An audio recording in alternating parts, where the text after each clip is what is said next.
What's the meaning of baksheesh?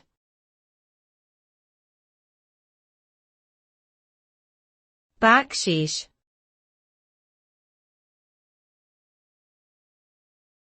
Baksheesh.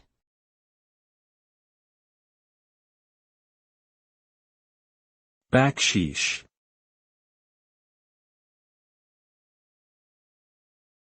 Baksheesh.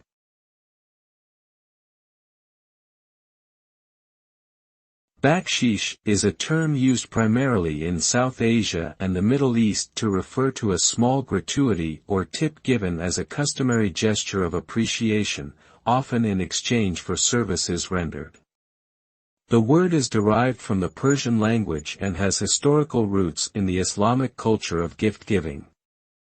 Baksheesh can take many forms, ranging from a few coins tossed to a street performer to a more substantial amount offered to a tour guide or porter. In some cases, baksheesh may be expected or even considered mandatory, while in other cases it is purely discretionary.